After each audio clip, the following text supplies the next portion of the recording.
বেরিয়েছি যেই বলছে নাকি আমার সাইকেলে পাম্প দিয়ে দাও কাকি। তা আমি তো পাম্প দিতেই পারি না, কোনো রকম পাম্প দিয়ে দিলাম। যাই হোক, তো রেডি হয়ে বেরিয়ে পড়লাম। ও তোমাদের তো বলাই হয়নি আমরা আজকে কোথায় যাচ্ছি। সে এক স্কুল ফ্রেন্ডের বাড়িতে, সে আসছে বিদেশ থেকে বহু বছর পর, তার সাথে আজকে আমরা দেখা করব। তো স্কুলের সব বন্ধু বান্ধবীরা মিলিয়ে প্রায় 10 জন মতো আমরা যাচ্ছি প্রথমবার তার বাড়িতে যাব। যখন মিষ্টি নেব না, আমাদের এখানে বিখ্যাত মিষ্টি, তো দেখো ভ্যারাইটি কত, দেখে তো আমার জিভে জল চলে আসছিল। তা ছেলে বলছিল, মা আমি কিন্তু একটা মিষ্টি খাবো, কালো জাম। ওর আর আমার প্রিয় মিষ্টি। তো তোমাদের কার কার এই প্রিয় মিষ্টি অবশ্যই কমেন্টে জানাবে।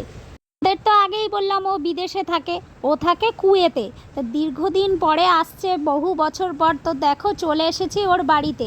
বাড়িতে বলতে ওর কিন্তু একটা নতুন জায়গায় বাড়ি করছে, তো সেই জায়গায়। তো এই হলো আমাদের ফ্রেন্ড সার্কেল, আরও আছে এদিক ওদিক ছড়িয়ে, তারা ঠিক টাইমে ঠিক চলে আসবে। এই দেখো ওর বাড়ি করেছে, তো নিজে বাড়ি করেছে। তো আগে আমাদের বলল, তোরা আজকে আমার আগে নিজের বাড়িতে আয়, তারপরে আমার আগের বাড়িতে যাবি। তো এখানে আমরা খুব আড্ডা ইয়ার্কি মারলাম কিছুক্ষণ ধরে, বহুদিন পরে দেখা হলে। এরা আমার লোকাল বন্ধু, কিন্তু যে বিদেশ থেকে এসছে তার বাড়িতেই স্পেশালি আমাদের আসা। তো আমার ছেলে ভাবছে, মার এত বন্ধু এখনও আছে। ও তো দাঁড়িয়ে দাঁড়িয়ে হাসছে। তা বলছে, ব্লগিং যখন করছিস 15 Pro Max কেন। আমি বলছি, তাহলে তো আমার কিডনি বিক্রি করতে হবে, তাহলে কিনা 15 Pro Max কিনতে পারবো। এই হলো আমাদের দলের হেড, এ হলো সবসময় আমাদেরকে এত হাসায়। তারপরে আমাদের বন্ধু যে সুভাষ, ও বলছে কি চল আমার বাড়ির ছাদটা ঘুরে আসবি। তো আমরা ছাদে গেলাম। বাড়িতে এসে দেখি, ও বাবা, ও তো আমাদের আবার কচ্ছপ দেখালো। ও নাকি আবার বাড়িতে কচ্ছপ পোষে, তা তো জানতাম না। আমি তো ফার্স্ট টাইম এই কচ্ছপ দেখলাম, দেখে তো আমার কি গা শিরশির করে উঠছিল।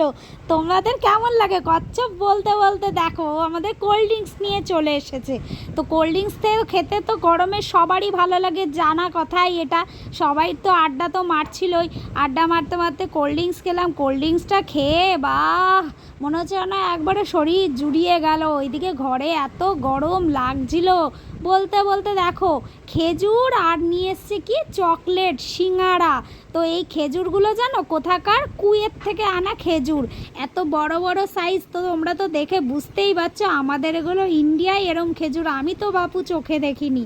দেখো বলতে বলতে আবার ডিনার দিয়ে দিয়েছে, এত খাওয়ার উপরে খাওয়া। আমাদের বান্ধবীগুলো দেখো পেয়েছে, হামলে পড়ে খাওয়া শুরু করে দিয়েছে। ওই দেখো আরেকজন আবার মুখে পুড়ে দিল। আমি বলছি দাঁড়া একটু সবুর কর।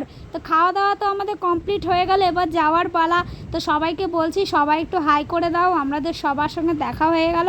এই যে আমাদের বন্ধু দেখা করতে এসেছি, ওর নাম হলো সুভাষ মজুমদার।